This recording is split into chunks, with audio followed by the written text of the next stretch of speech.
What's up, fight fans? This is Kurt DeVille with Counterpunch Boxing News, and I have some new news concerning Anthony Joshua and Deontay Wilder, along with Tyson Fury. You know, a lot of people asked the same question that I was thinking, and it was strange. They asked if Anthony Joshua thought or thinks Tyson Fury will win the rematch. Why isn't he offering Tyson Fury or sitting down and discussing a potential fight with him if he feels that he's going to win? On top of, well, to answer your question, I can answer that question right now. Well, because the fans want to see Joshua versus Deontay Wilder. But if he doesn't know if he's going to win or not, why is he constantly talking about Wilder instead of both Wilder or Fury? Okay? Because they're only going to have a winner. And he said the reasons for him wanting Fury to win. This is my counterpunch on this. First of all, I think that just because you want a person to win don't mean you believe a person will win. See, he's going for Fury because Fury's a fellow Brit. That's why he's going for Fury, and then he beat him last time. He has a good chance of beating him. But then what don't make sense and what isn't consistent is that Anthony Joshua is not bringing up the fact or bringing up the reality that Fury will win by talking about Fury as much as he does Wilder. He's talking more about Wilder. He's sure it's the fans, but these guys got to fight. It's the winner out of the two. Now, he did add because he thought he wants Fury to win. Again, wants, not I think he's going to win. You know, thinking one, and I'll counterpunch both. But he wants Fury to win because he feels Fury will fight him before Deontay Wilder will. And we don't know which is the case and who will fight who first.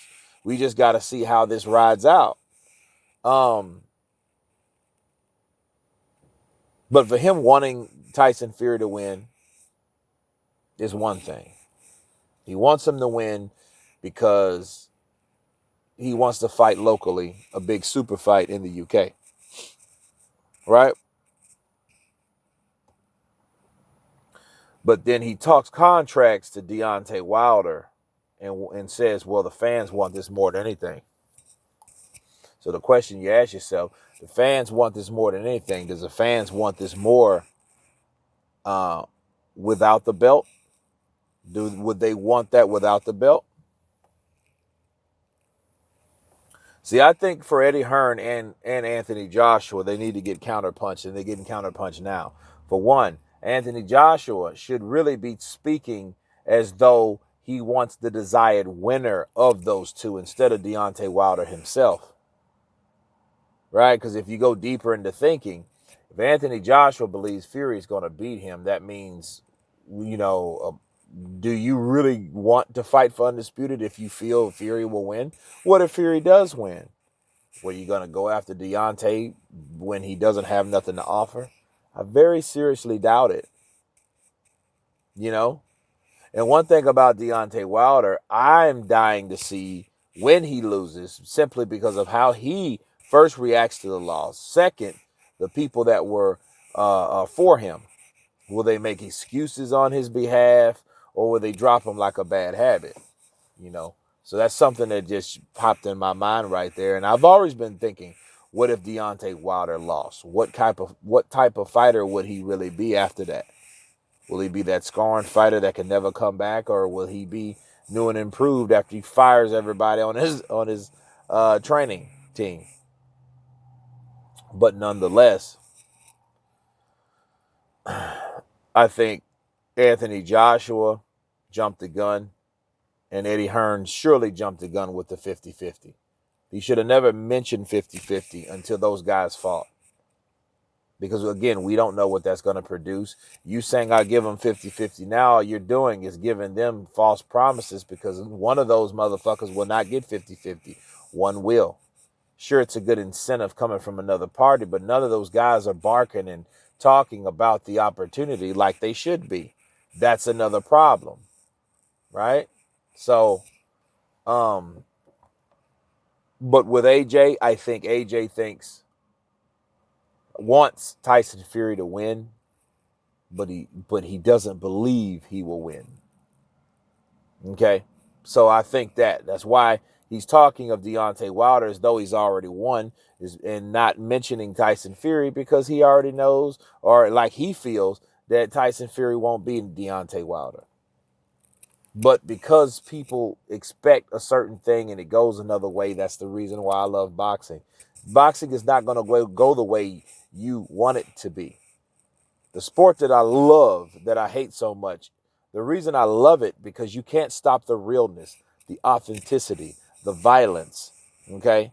You can't ignore training camps and technique. It don't work, and it's going to show right away in the ring.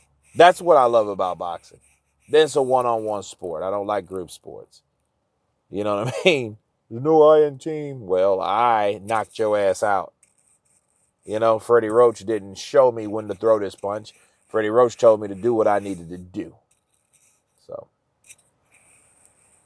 but no, I think that's what the case is. I think Anthony Joshua wants Tyson Fury so he can set a lot of things up with a fellow Brit, but I don't think he thinks Fury will honestly win. I think he's going for Deontay Wilder because he knows that's a higher risk.